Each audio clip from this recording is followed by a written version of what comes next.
So if you could be here around 9, that would be great. Okay? Well, listen here.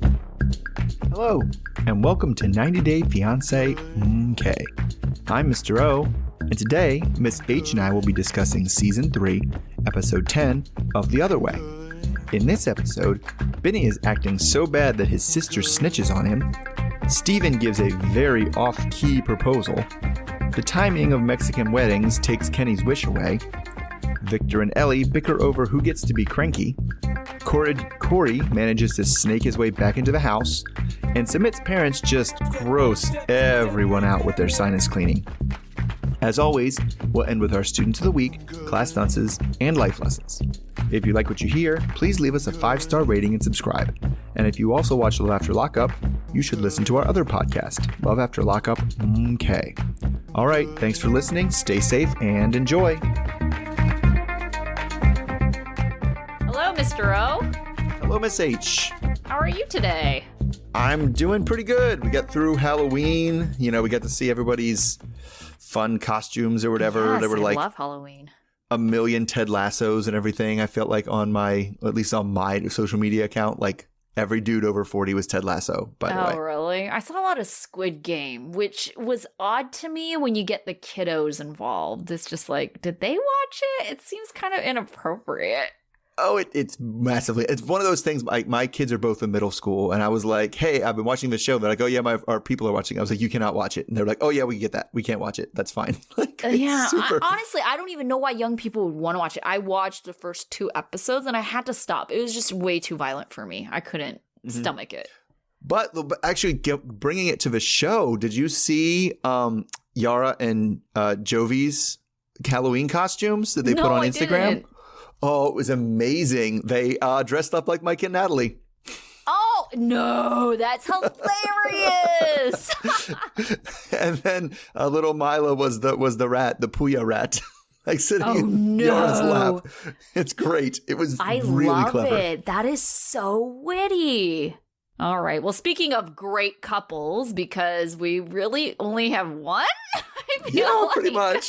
Pretty much. In this whole group, we got Kenny and Armando. So Armando is managing the RSVP list to the wedding, and he updates Kenny that his father has not RSVP'd yet. And they speculate that his response will probably just be last minute. The wedding is a month away, and they're finalizing all the details. So they meet at the venue in wine country with their 2 wedding planners, Carlos and Hugo. Kenny is letting Armando make most of the decisions, and Kenny's only strong opinion is that he wants to say the vows right at sunset. The planners are saying the wedding should start at 4 or 5, and sunset is usually around 7, so they can maximize the number of hours that are spent celebrating. Armando is siding with the planners and saying, yep, we gotta start early, while Kenny thinks an 8-hour wedding and reception seems a little lengthy and unreasonable. On their way home, Kenny confronts Armando about his siding with the planners. Armando argues that you can't negotiate with the sun. Kenny felt like Armando wasn't considering his feelings, and before, we have any kind of conflict, because it's Kenny or Armando does apologize. They kiss and they make up. Kenny is disappointed that the one thing he wanted, he just can't have. Armando then shares with Kenny a text he got from his Aunt Brenda regarding Armando's dad's feelings about him being gay and his lifestyle. His dad says he doesn't agree with it, but he supports Armando, and he just doesn't want any over-the-top PDA from them, and that'll make it okay for him. Armando says it makes it hard to talk about his gay life, and he's upset that he thought his dad was farther along in his journey to acceptance. Kenny thinks that Armando should reach out and says that it would mean the world to them that, kind of prompting his dad to come to the wedding. Later, Armando hears from a family member that Armando's dad will not be attending the wedding, and he's using the excuse that he doesn't feel comfortable leaving the house unattended for the weekend. Kenny urges Armando to call his dad and try to appeal to him. Armando does call his dad and says that his support means a lot to him, and his dad says that he just can't support him on this, and points out that, it's okay because you'll have other family support there. Armando tells us that his dad can't support him now. He doesn't want him in his life. All right, do you think that there's any possibility that there'll be some kind of surprise appearance and that this was all just fabricated drama for the show? It maybe. I think it's, I don't know, it seems kind of to be the dad's style anyway. Forget the fabricated drama part, to just wait until the last minute and begrudgingly be like, fine, I'm here. Like, right. And so like leaving the spot open is probably the right move. I don't know what's to produce, because I don't think he would do it because the show's produced. That dad doesn't want to be on this show. Like, he doesn't care about, he's not of all the clout chasers. Armando's dad is not a clout chaser. He is not at all. Like boofing up his Instagram follower account by being on this show, right? He does not care at all what this show does or if anybody is on this show ever again. If anything, he seems almost embarrassed to be on camera. So we know he's not. He's not gunning for a pillow talk spot or anything. Yes, and I actually wonder, now that you said that, if that's something that they're like, if that has something to do with it. If when he was talking about the over the top and the blah, blah, blah, if what he was really talking about was, I don't want to be there for 8-10 hours while you're filming this freaking TV show, and be there for all that and have them do all the cake stuff and want it to be big drama and everything. It's like, I don't want to deal with that. I'm a little bit curious as to how much it has to do with that, instead of just we don't want to watch the men's kiss. The men's kissing is bad. And, I can't handle it. I can't stomach it. Yeah. I think that in a very weird way, it's him kind of sending a message that he begrudgingly accepts, right? Because it's like at the end of the day, he is supportive and he does accept it, but he's still not super happy about it, but he's doing it because he loves them. So it's almost like, I don't know if it's just all of this is consistent with him feeling that way, or if he's really trying to drive home a point.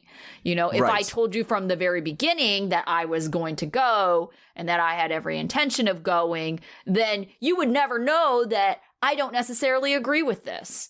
True. Yeah. I mean, he's definitely sending a message, and the fact of the matter is, how strong is the message going to be? Because they always are so bad with the excuses for him. He's at the store. He's at the store. Somebody needs to stay with the house. And it's like literally any of the 40 people that live there could stay. But no, it's got to be you. You're the one who has to stay. The way they were talking about it, the whole compound is probably invited, right? Sure. But if the whole compound's invited and he really wants somebody to be there, I feel like there's a less, important part, or somewhat a little bit more distant. I feel like that would get the, designated survivor role to stay in the compound for everybody. Yeah. You're not the vice president has to stay. No. The president isn't going to come to the State of the Union. No. You can't have that. He's got to stay and watch the White House. I mean, it is a very flimsy excuse. I'm definitely, agree with you on that. Because it's like, well, what is one person going to really do? And what exactly are you trying to protect anyway? Right. The roving bands of people going around. Natural disasters. How are you going to stop any of that? You're not going to stop. Yeah. If people were going to overrun the compound and steal things, if there's one dude there, they're still going to do it. I'm going to stop them. I definitely know how much one person can stop. But can we talk about this? Oh, you've never been to a Mexican wedding. They're 14 hours long and they have to start at 10 in the morning. And we can't change the order of things to fit the one thing that you wanted to happen. We must do it exactly the Mexican way. And that is the only acceptable way we can do this. That seemed ridiculous to me because they were talking about the cocktail hour. Why can't you have cocktail hour and say vows after? I think people would be pretty happy about that. Yeah. And that's what got me. It was because I feel like in America, if someone in America generally, or maybe it's my kind of family thing. If you're getting married to somebody and they're like, oh, well, in their culture, they do this, or this was really important to them. So we did it a little bit differently than we would traditionally do it. Most people would be like, okay, cool. I mean, especially if I still get to have my cocktails before the wedding. Yeah.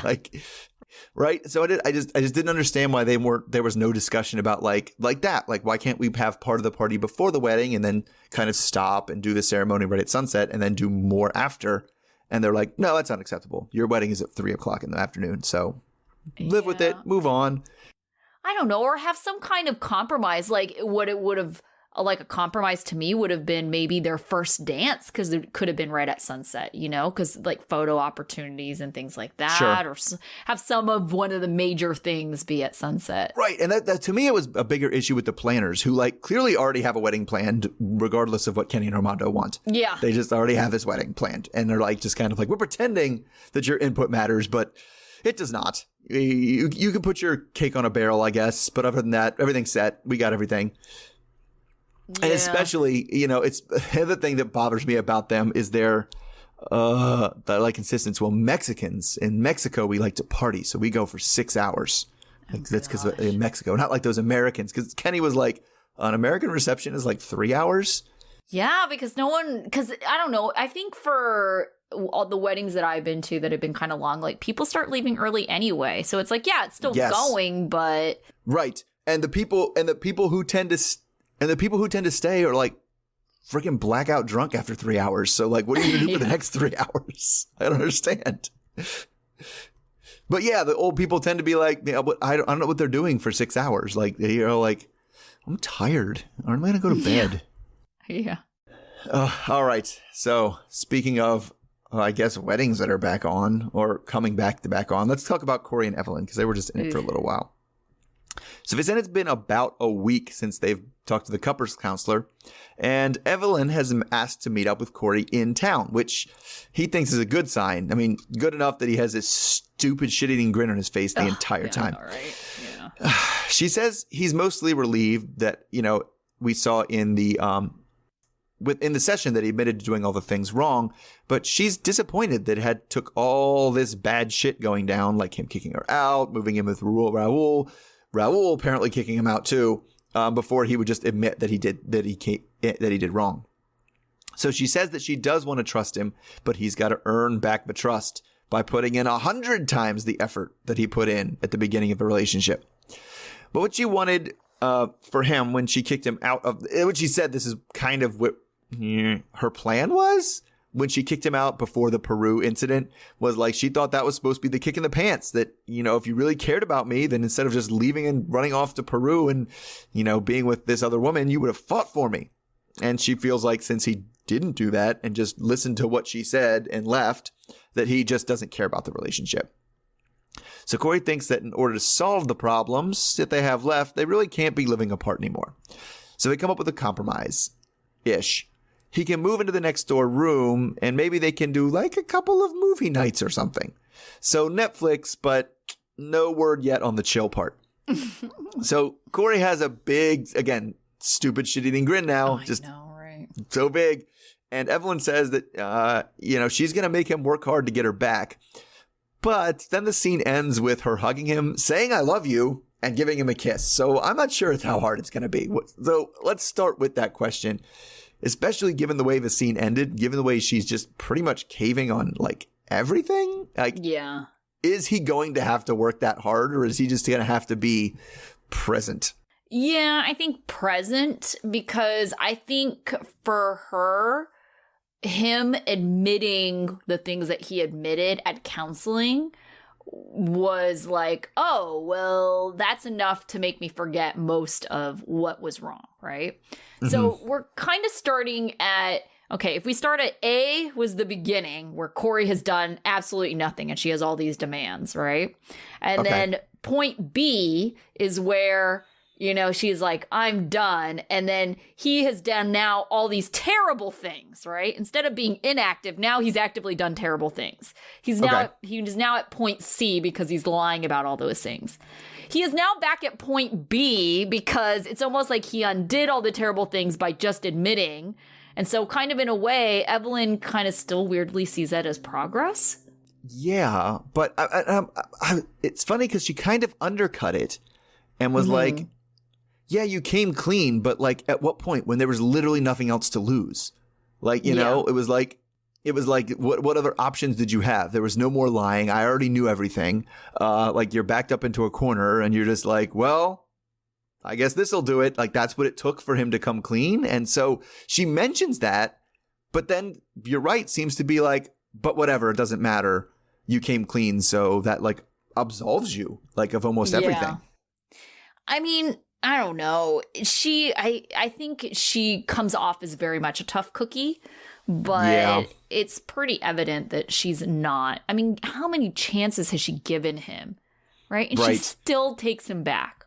On the one hand, I'm just like, gosh, you're such an idiot, right? And I would expect more from someone that I would consider an ice queen. But as much as she's showing that she is, signs of unconditional love and forgiveness, I do think her plan to kind of ease into it is totally reasonable. Now, if she sticks to that plan, that's another story. Yeah.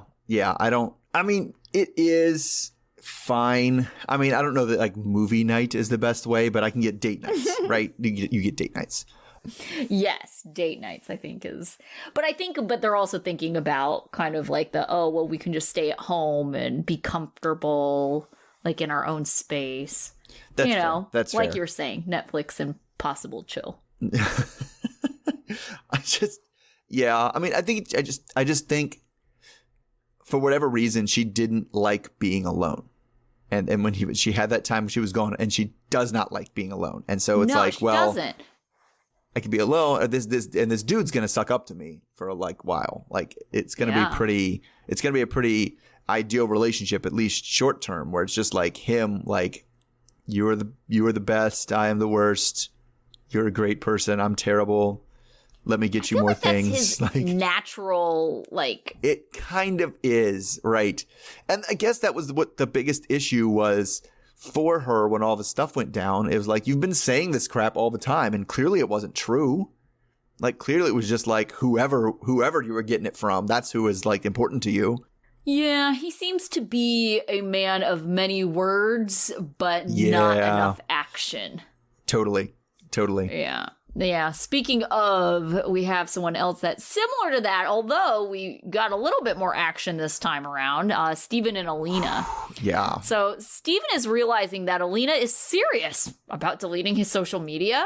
So he tells her that he wants to read his messages first, and then he'll delete his accounts. He also thinks that it will be a sign of goodwill and good faith if he allows Alina to read the messages to prove that his conversations have been innocent this whole time.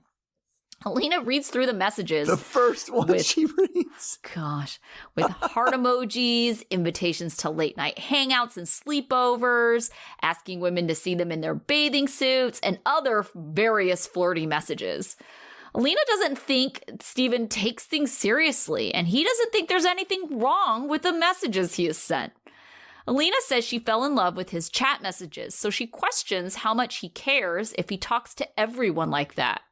He then tries to defend his chat with one girl by saying that he loves her, but just as a friend, and Alina tells him to go back to America and continue their relationship. It's okay. Steven says that no, but he loves her, but Alina says that it doesn't feel that way, and she's having a problem expressing exactly how she feels. Alina suggests that they end the relationship and Steven can just continue talking to other women. Steven says they shouldn't just make a rash decision and says that he will delete his social media and they can go from there. He makes an attempt at downloading his photos and deletes his account. Alina points out that she just can't instantly trust him. Steven then tries to change the subject by suggesting they go out for ice cream. Steven is worried that Alina won't forgive him, so then he tries to hide a gift for Alina while she's not looking. He said he packed a bunch of random gifts for Alina for strategic moments like this. Good God. Idiots. So you were expecting to fuck up a whole bunch of times, and so you needed forgiveness gifts. So you planned that in advance. That's what it sounds like. Yeah. Stupid. Yeah. So he says he also buys her a bunch of flowers on the street, and he's really trying hard to make things better. He attempts to apologize for his flirty text messages and not following through with his social media deletion. He then presents to her a Book of Mormon where he has written a lovely dedication. This melts Alina's heart, and she can't stop smiling, and she accepts his apology. Alina forgives him easily because she believes in fairy tales and because she admits she hasn't dated much. Stephen then ruins it by saying that he left space in, the front of the book to write something else if they get in another fight. Later, Stephen is planning to propose to Alina on a boat. Stephen has also written a song for the occasion that he is planning on performing for her, and he practices the entire planned proposal with the captain acting as Alina. Later, Alina and Stephen get on the boat, and as they're approaching waterfalls, Stephen thinks this is the best time to play his song and propose.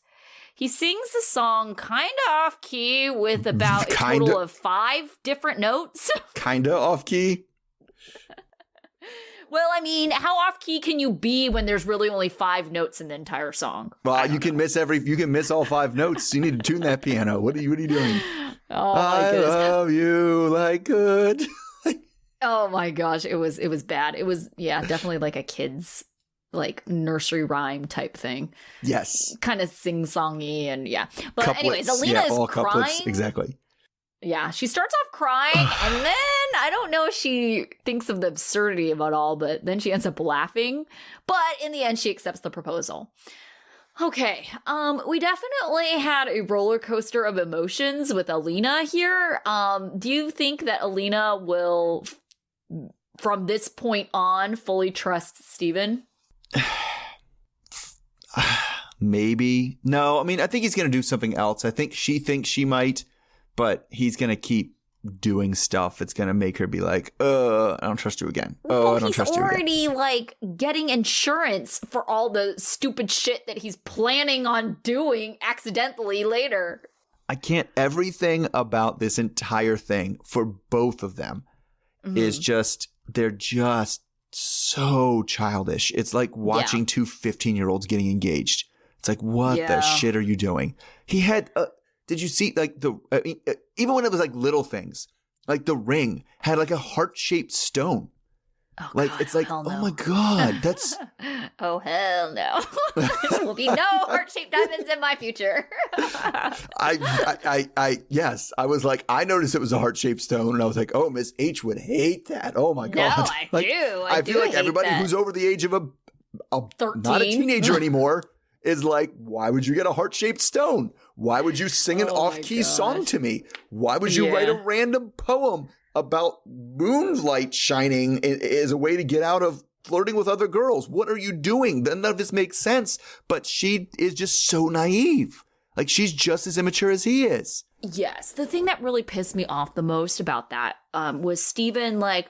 What's wrong? I don't even get why you would be upset over these messages. I showed you these messages. And not getting that it's flirty, but then literally 10 minutes later, he's like, I apologize for the flirty messages that I sent. And here, forgive me. I'm going to buy you and shower you with love and gifts. And it's just why would you have to do that if you just said that you didn't understand what was wrong? Oh my God, yeah. Well, because he tried to pull the thing that that thing that racist people try to pull, where they say something super racist, but they don't exactly say black people do this. They say something that implies it, and you're like, that was super racist. And they're like, I didn't say anything about race. Maybe you're racist for thinking that I said it, that I meant that. And that's the same thing. Look at all these things I said. I didn't say anything about my penis. I didn't say anything about having sex or hooking up. I just said, why don't you come over tonight? Just because we're not idiots. We know context, man. Stupid. Yeah, I really dislike this kid. The more we see him, the more I'm just how are you getting through life? And it just it really bothers me that Alina keeps on falling for it, giving him chances. Eating it up, not just falling for it. I just want her to bitch slap him or punch him in the face really hard, and then I will feel satisfied with this show. Yes. I mean, just I want him to read that stupid poem from her book and have her take the book and just drop it in a trash can and walk away. Like, that's what I wanted to do, because it was Yes. like, that was some bullshit. What the hell was that, man? Like, but he's going to get destroyed if they do a tell-all. Oh all these other adults around. Oh, but the adults. Oh my God. Yeah. Like, yeah, I can't imagine. Like, who else is gonna really get him? You know, I hope I'm looking Evelyn at him does. though. Evelyn would. Yeah, Evelyn would. Yeah. I'll Evelyn. give it that. She's yes. coming for you, Steven. Yeah. Because it's just, the other thing is just, I don't feel like they were all there, because I definitely don't think every guy was this guy, right? Yeah. And I don't say every girl was this girl, but like we saw those people when we were in high school, right? We saw those people. We saw those kind of couples, and we saw the girls who were super naive, and we just like, we're old enough that we're like, run away. I know what's happening. It doesn't get any better than this.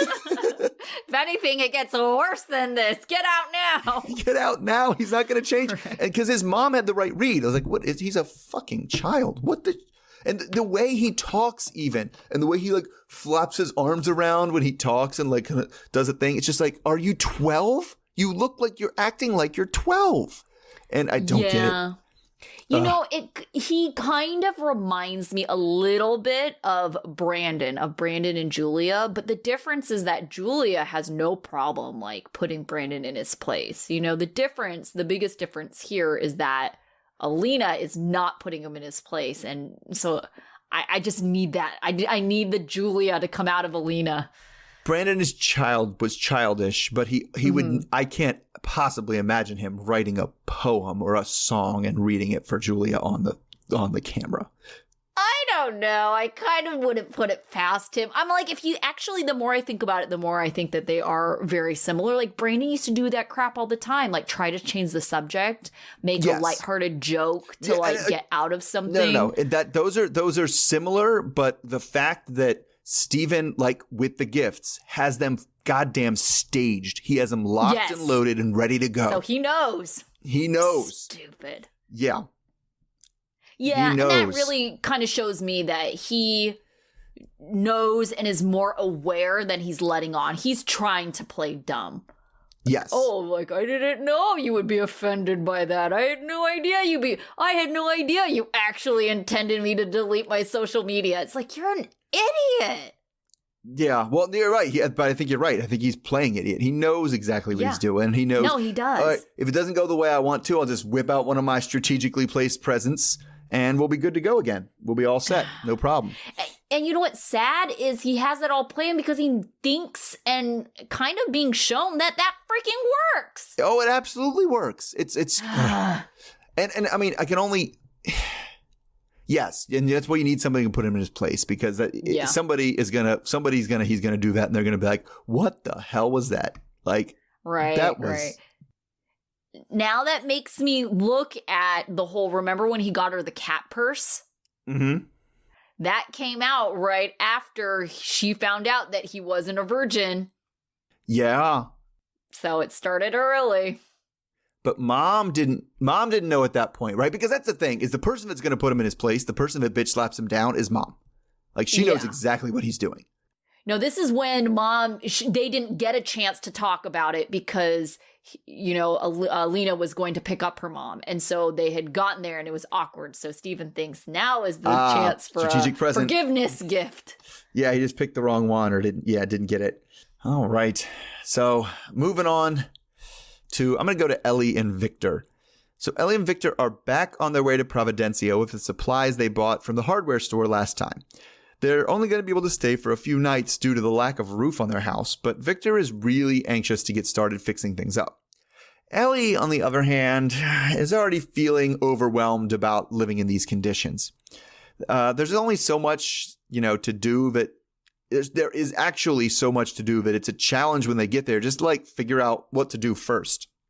And like, it seems like every time Ellie tries to get started with something, she gets distracted. Oh, there's water on the floor. Let me get this water. But then there's wet clothes over here. And we got to move these drums. And like, everything is just like distracting her from the job at hand. But all this and that's kind of really starting to get under Victor's skin because they're really not prioritizing the same jobs. Victor wants to just use the drill. So she's having some pretty strong feelings about the whole situation, but doesn't really want to bring it up with him because it seems like he's in an angry mood.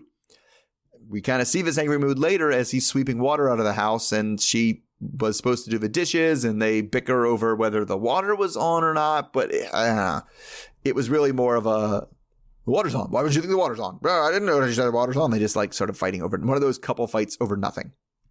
So Ellie is that kind of starting to get reminded about how big of an asshole Victor can be. And then start to think, if she's giving all this money, why is she doing this to somebody who, treats her like this? So after the sun goes down, there's not much else to do but have a fire, which they light with what looks like using way too much lighter fluid. Anyway, Ellie is still upset with the way the day went, and she wants to talk to him about it. She understands that he's stressed, but it's not really fair for him to be such a jerk to her. So when he asks how she's feeling about the house for the first night, she brings up,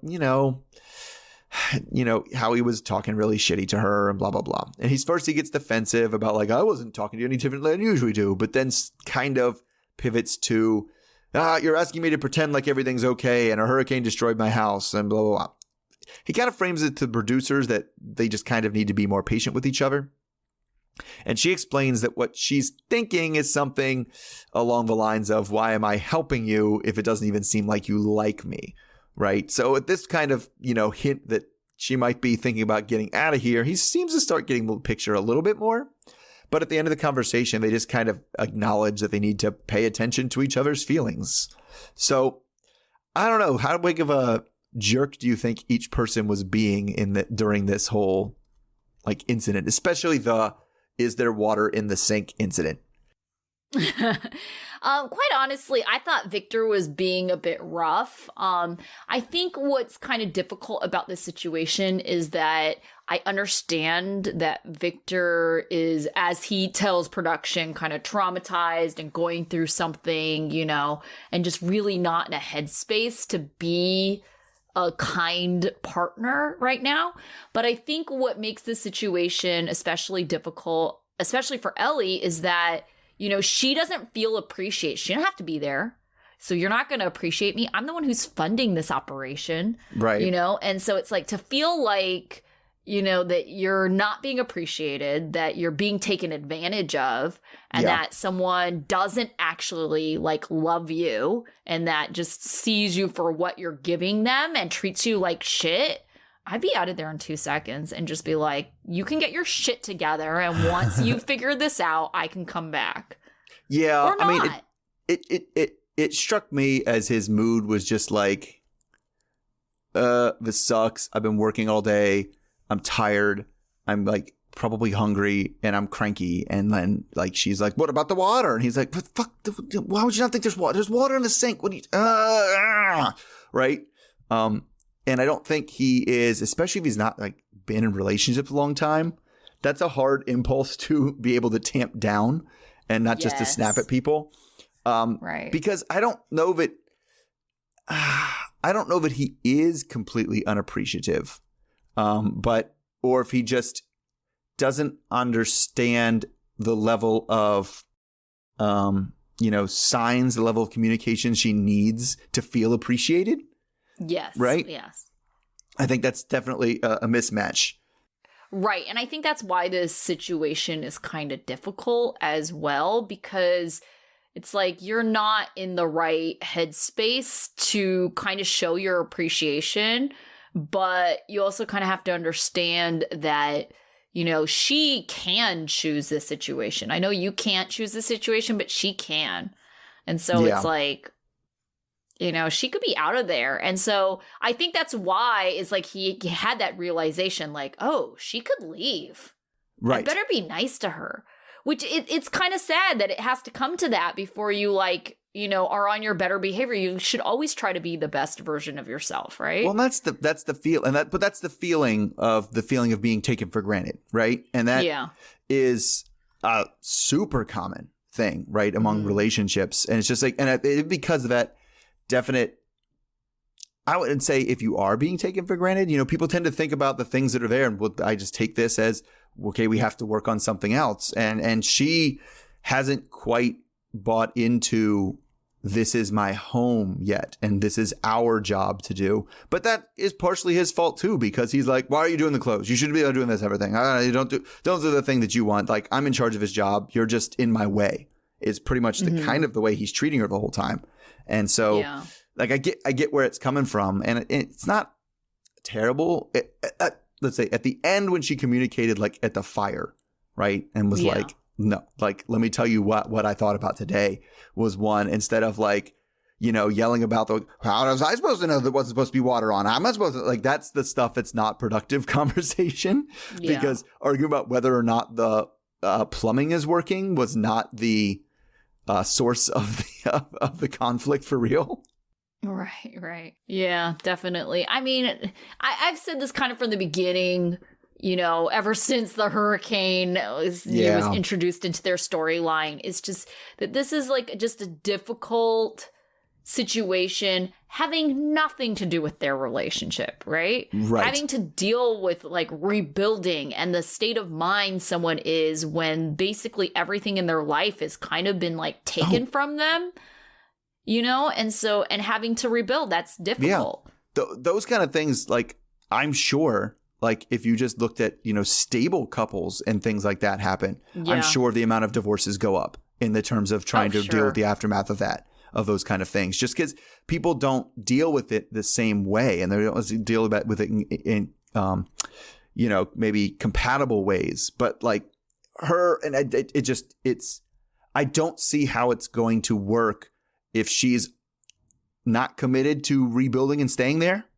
and he is. Like, it's not going to work, because she's like, I don't even know if I want to stay here tonight. Like, and he's like, we're staying here forever now. This is our home. And she's like, and that's a really big disagreement there that they're not really acknowledging. Yeah, I was kind of confused about her level of commitment to begin with, because I know at the very beginning they were talking about they were trying to get him to the U.S. and they just didn't want to wait that long.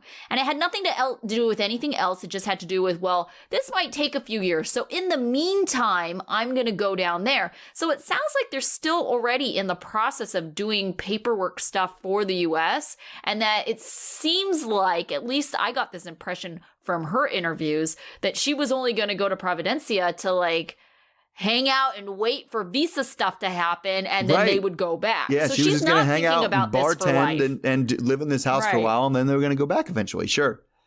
Yeah, but then that also confused me, because I got that impression, but then it's like, but if you're coming back in a couple years, why are you selling off everything like you're never coming back?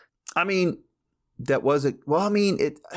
Because I think she still acknowledged it was going to be probably a multi-year process. And it's easier to kind of do that, do your Providencia stuff, and then, you know, find something else when you come back, or I don't know, save up enough to retire. I don't know. Wow. It is a little confusing, but I could understand you can't run your pizza restaurant while you're living in Colombia. Like, it just doesn't work. Right. Yeah, but I mean, I feel like you could still own it and have like the right people manage it. Yeah, maybe. Yeah. Okay, speaking of retirement, let's talk about Jenny and Sumit. Oh my God. This was such a cringy, like, it made me so uncomfortable, like, the entire time. I mean, I kept watching it, though. It was very, very bad. So Sumit is checking in with his parents, Sadhna and Anil, to see how they slept, and they complain about the mosquitoes. Sumit also tells them that Jenny is sick with vomit and diarrhea, so she's in bed still resting. They are all, by that, Sumit, Sadhna, and Anil, drinking tea outside, and Sadhna accuses Jenny of faking being sick and being disrespectful by staying in bed past 6, resting.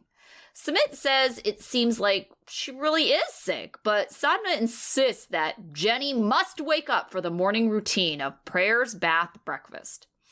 Sadhna barges in and tells her she doesn't look very sick, and they came here to teach her things, so she should get up out of bed. Jenny says she might feel better after a bath, even though she is insulted and mad at the accusations of her faking it. Later, Jenny is asked to do yoga with the family. Jenny thinks that this is just a plot to make her look bad again, but she really isn't given much of a choice. It ends up that Sadhna used to teach yoga, and she thinks that if Jenny learned yoga, maybe she would be healthier and not get sick. Jenny is struggling to keep up, and Sadhna thinks that she is just better than Jenny because they're the same age, and she can do yoga, so she's so much healthier. Then, this is so uncomfortable, I just wanted to grab my sinuses and clutch them. Oh my God. It wasn't even the sign, it was the noises. Oh my God. Yeah, go ahead. Oh yeah, it was a lot of it. So the parents then are putting mustard oil in their nose, and then they do a neti, which is basically weaving a tube from your nose to the back of your throat through your mouth. So there's a lot of coughing and gagging. I'll tell you that. Yes. And uncomfortable looks as Jenny is just looking on, a bit horrified. Then they say, "You do it." And Jenny just refuses to try it. And it was kind of unclear if everyone got their own neti or it looked like it might have been the same neti. one. I think so. Sadhna asks, "How will you stay young?" And Jenny says, "I'll use facial creams." Oh my God. All right. So what made you the most uncomfortable with this segment? Definitely the gag. Okay. So yeah, I watched this one with my girlfriend, and she literally hid under a blanket when they were doing the neti thing. Was just it was because it wasn't just, it was the gagging noises. It was just the gagging. It was the look on their faces. Yes. I get it. They're used to it, but it didn't look like they were used to it. They were it didn't. Both of them looked looked like they they wanted could to vomit. They could throw up at any moment. Both of them looked like that. And they're doing this thing. It was oh my God, this is horrifying. Uncomfortably long segment. Why are we watching this for so long? So long. And then she did it, was there's blood on that one. And then she rinsed it off. I'm your turn. She's no. Because it needed to be drained. It's ooh. Don't they call them neti pots? I see that the thing. Neti pots I've heard of. I've never heard of as neti string. And no, I've never heard of a neti string and either. I know people who swear by neti pots. I can't get it to work. Yeah. For me, I can't either. I tried to once, and I feel like I inhaled the saline up my nose, and it was burning. And I know 100% that I didn't do it right, but I couldn't even get myself to try it again because that burning sensation was so awful. It doesn't. I didn't have that bad of a thing. I can, no matter how I tilt my head or move my head or move it around, it just doesn't come out the other side. And so I just have a nose full of saline that's just okay, this is just not doing. And then it doesn't move, and it's this is not doing anything. This is just hot, warm water on my nose. And so I guess neti has something to do with sinuses and stuff, because I was already worried when Jenny was I had, huge bouts of diarrhea last night, and they were yoga poses. I'm I would not want to do yoga poses after that. Seems like this is a bad idea. Seems like a terrible idea. Yeah, you're squeezing on things. Gravity isn't helping the situation. You're stretching everything out and bending over in the middle. No, this is not good. This is not good. Because I was with the mom a little bit, because it was yeah, you had diarrhea last night, whatever, right? Mm-hmm. It's you can come and sit and have tea with us, right? Yeah. I get that. And to be I do my job. I got 3, 4, 5 cases of diarrhea, which is yes, if you're working in the home and you're never that far from a toilet, great. You can kill about your work, after that. But as soon as they were vomiting, it was no. I'm not I was I would just be yeah, no, I can't handle that. Because I've done this before. Once I have one vomit, for whatever reason, food poisoning, other reasons, people vomit in the middle of the night. I'm out for 12 straight hours, because I'm just I can't keep anything down. I can't even drink water or anything. It's terrible. And so that's what I was I was well, if I was in Jenny's position, she's going to know exactly how sick I really am in a minute here. Oh, yeah. I will say I had food poisoning once, and what I learned from that experience is watermelon is the best thing that you can eat when you're vomiting or whatever, because it's first of all, it's mostly water to begin with, so it's hydrating. But on the way back up, it doesn't taste weird, and it's actually it makes your throat feel okay. Because, I don't think watermelon's very acidic, so No, I guess not. Yeah. I guess not. I don't know. It's So on it's the way struggle. back up is the reason why I say watermelon's like the best thing you can have when you're feeling nauseous. Fair. Just because, of that. But like, Not so bad coming back up. It was and this was just like, it was such a gross out episode. Wasn't expecting, like, I definitely expected the mom being like, you're fat, you're lazy, you do nothing, you're old, you can't cook. But then I didn't expect her to be like, you didn't stick this thing in your nose. And the communal Neti. Yeah. And also, like, I don't know, I wanted to argue with her a little bit because she was like, she's too old. She can't do these yoga poses I can do. I'm so much stronger than her. And I was like, wait a second. I'm going to stop you right there because I can't do any of the yoga poses you did. And I am much younger than both of you. Much younger than her. I am 100% positive that I am significantly stronger than her. Like, you can do these yoga poses? Let's bench. Let's go. How much you got?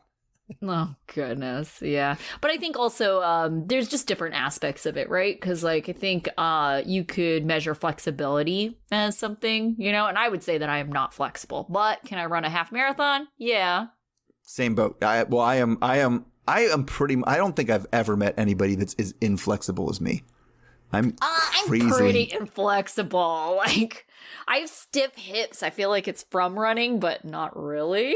Yeah, I have all kinds of stuff where it's like I can't do it. The one that gets me, even my physical therapist did it. Like when I had back problems, and she was like went to stretch like my hamstrings and was just like pushed up and was like, wait, that's it? This is as far as they go. This is as far as like, and it wasn't like, oh, I'm sure you can try harder. She was the one pushing them up and was like, oh, geez. Like, wow. All right. But moving into people that were perhaps a little bit too flexible. Last group is Ari and Bini. So it's finally the day of Avi's surgery, which is only supposed to take about an hour or so for the procedure. So Ari calls Bini on the way to the hospital. It's super early and everyone is just a bit worried as they go in.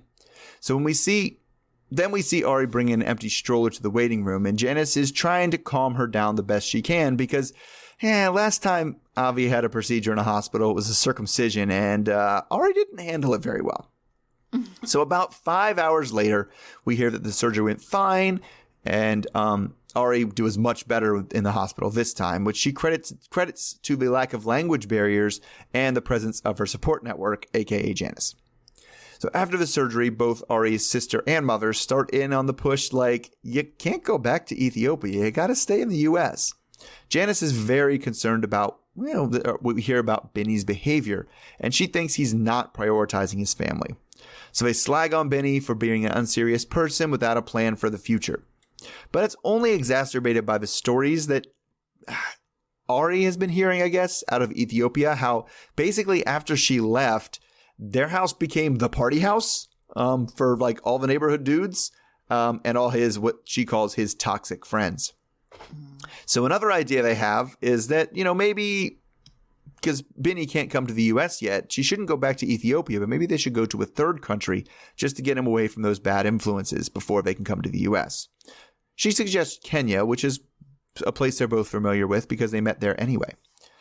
So now we hear that later, Ari has heard all kinds of rumors about Bini's party lifestyle, and she's seen all kinds of photos with random people in their house. And she says that's because their iCloud is linked, so they keep popping up on her camera roll. But on top of that, she says he's not really calling or asking about her and Avi. So she's talking to him on the phone, and they're skipping over acknowledging the gigantic amount of lip fillers that Ari got in the meantime. I know, right? I was like, is this the same person? How much time has happened? Right. Well, she says she's been gone for 2 months, but she clearly didn't have the lip fillers when Avi got his surgery. And then definitely had them when they were having this conversation. Right. Like she looked completely different. But anyway, they skip that. And they instead talk about her being offended about, like, she doesn't know who was in her house, who's sleeping in her bed, why Avi's bedroom apparently was just like cleaned out and his stuff is gone. What? Well, she said they took down the crib.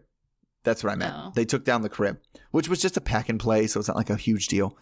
But anyway, he tries to defend himself by saying, oh, we're just, doing my music stuff. And, maybe I didn't call you back because I was busy in the studio. But anyway, she cuts that off to drop her big bomb. She is not coming back to Ethiopia.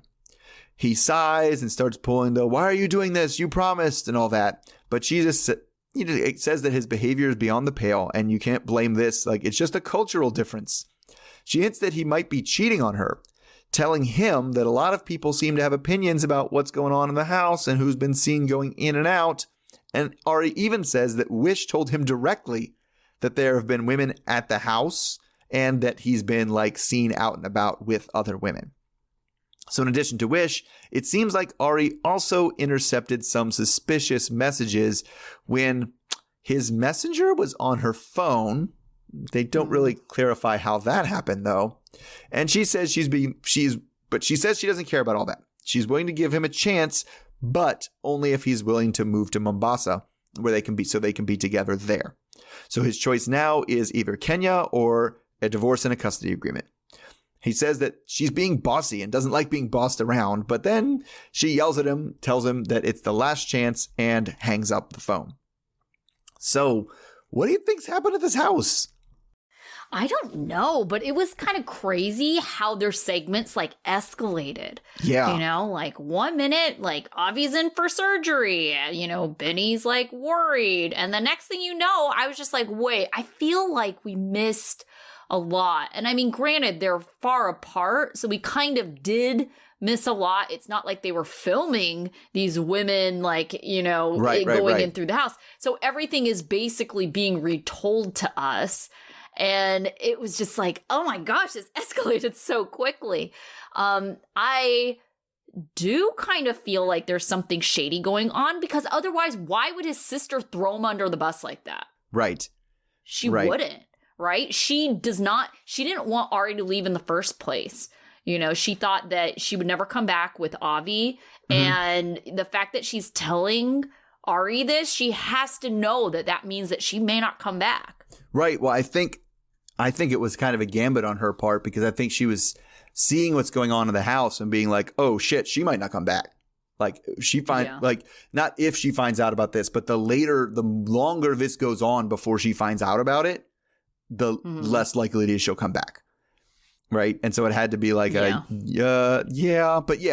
is a risk because either way, telling her means she might not come back too. Yeah. Yeah. It's crazy. And here's what I think, though. I don't know that Bini is, and they say the bad influences. I hate the freaking bad influences nonsense. I know. The goofballs and stuff. It's you're going to do your crap anyway. Right. It's who chose those people to hang out with? Bini did. He chose it. But I will say that I think with his friends and with basically everybody, he's a total pushover. And I think they live in this cool, probably the best house in the neighborhood because, Ari's parents are paying for it. Right? Yeah. They got this big, awesome house. It's empty. He's there alone. And his friends are like, why would we hang out at our place? Your house is the house. You have the best house in the thing. You got the TVs. You got the things. Let's hang out at your house. You put the studio in there. It'll be great. It'll be lots of fun. And he's just like, oh, okay. All right. Okay. And then they're bringing women by and then the women are hitting on him. And he's just like, oh, whatever. Okay. I'll go along with everything. And he's just an okay, I'll go along guy. He's such a pushover. Yeah. I can see that because he doesn't really stand up to Ari. The most he stood up to her is I don't like you being bossy. And she's like, what are you talking about? I have less control of you over here than I ever did over there, Yeah. And so, when Ari's there, he just wants to be with Ari. It's he's also short-sighted. Whoever's in front of him right then is who gets to say over what he's doing, basically. Yeah. Right. But I do think things would be very different. I don't think Ari's wrong if they were in the same area or if he was living over here. Now, I actually think her conclusion or resolution is fair. She does want him away from the women and his problematic friends. And she says that she wants it to be neutral ground. And I think it's a decent compromise considering she is basically at this point just assuming he's cheating. Right. And he should be so lucky to even get like a chance where, you know, he can actually go. Yeah. At this point, she's like, listen, nobody would blink an eye. I'm completely justified in breaking this whole thing off. And so like everything is going to happen on my terms. And her terms aren't like, I'm staying in the U.S. forever. She's still giving him an opportunity to be with her and his child. So I would agree that, that's pretty fair. Yeah. Yeah. And that's something that I would not expect from someone like Ari to be kind of fair like that. Right? Oh, yeah. Well, Kish, she has a lot of haters, like as like the evil harpy who's controlling this man. And it's like, yeah. Yeah. All right. So we saw everyone this week. So who was your student of the week? Oh, I'm going to go with Jenny just for not like throwing up after watching all that. Like just being like a team player, I guess. But like, just because they made her sit there and watch all that, just fine. Here you go, Jenny. Take the reward, like, and go away. Right. I actually said my student of the week. I went with Evelyn. Okay. So I felt like she is coming up kind of like, Ari in this way, coming up with a plan that is realistic, but not immediate. You know, she's not like, okay, yeah, you can come back into the house, right? She's like, okay, we're going to still take this slow. And I think that's reasonable for what has happened. Mm-hmm. Sure. Yeah. All right. What about your dunce? I'm with Biniam. Like, that's just, I mean, if we can believe like a little bit of what we're saying. It's like, I mean, the way, I care so much. And then it sounds like he put like negative amounts of effort. It sounds like the effort he put into was specifically designed to drive them away, not to be like, I'm taking care of everything and you should come back and it's going to be amazing and we'll be a great family when you come back. It's like just really, really dumb, like crazy dumb. Yeah. My dunce is Alina for being too quick to forgive Steven and falling for his dumb, here's a present. Oh, you wrote something nice. Like, I forgive everything you've done. It's like, oh God, Alina. Yeah. You know, because we have said Steven has been our dunce quite a bit in the last few weeks, right? At what point do you recognize like that there's two people in this relationship and no one's forcing her to be in a relationship with this dunce? No, in fact, so other people are very much discouraging her from being in a relationship with this dunce. I know, right? Yeah. Oh, goodness. Yeah, it's funny because that goes to my life lesson. My life lesson is that you shouldn't believe, or at least you should take with a giant grain of salt, big romantic gestures that come when somebody's because they're in trouble. Yes. I absolutely agree with that. Like when if you have to think about strategically, if it's romantic, that's great. When did they do it and why did they do it? Like they just did it because, I got to get out of the doghouse. So here's a present and a poem. Like you have to take that with really not believe it, honestly. Yeah, definitely. So my life lesson, I feel like applies to so many couples this week. It applies to Cory and Evelyn. It applies to Ari and Bini. It applies to Steven and Alina. It's like, if you don't want to be in a relationship because you want to sleep around, don't be in a relationship, like, ever. It's not fair to anyone involved. Like, if you're trying to, like, be with other people, then fine, be with other people. No one can fault you on it as long as you're not committing yourself to someone else. Yeah, I mean, I don't get it. It's something that it doesn't make any sense to me either. But like, it seems easy and very black and white to me, and I don't understand why we have so many of these guys doing it. Yeah, I mean, there's definitely a certain type of guy. I would put Steven more in this camp than anybody else, who almost stays in a relationship because it makes him less threatening to the other women, and like that, like allows him, like it lets him like flirt around a little bit more, and everybody's not as on guard and stuff like that. Which is a gross way of looking at it. But yeah, like it is weird that it's like once they get in, if you want to sleep around. But I feel like Yeah. Maybe not Victor. Victor probably was just doing just fine. But like, I feel like Cory was like is not used to maybe not this, like being able to sleep around. Like, I don't get it. Right. I don't know. I feel like Evelyn has a point. She said that not on this episode, but I think Cory does fine for himself down there because he's a white dude with blue eyes. And, you know, and I think in countries where it's mostly kind of like brown or darker skinned people, like they like that because it's novelty, it's different, right? It's different. Sure. Yeah. That's fair. That's fair. I think that's why he does okay for himself. Like, you know, he's been down in Ecuador. You know, he got Evelyn's attention. Yeah, it's just, I mean, at the end of the day, it's just that some assholes want to have both. They want to have the security of the commitment and also the fun of sleeping around.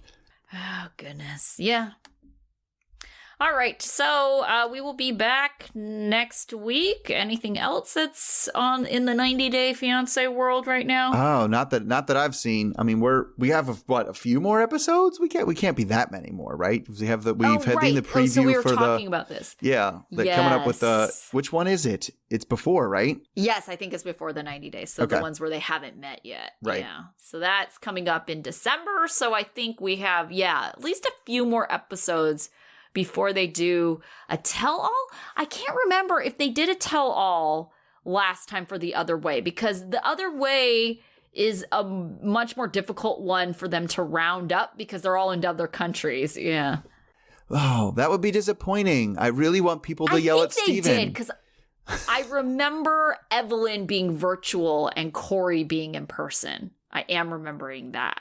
Okay. Yeah. We sure that was last season? I don't even know. I feel like they've only been on one other season, but yeah, I think that's a thing. Because I remember Evelyn putting her finger up like, I don't have a ring on. Uh-huh. Oops. Yeah.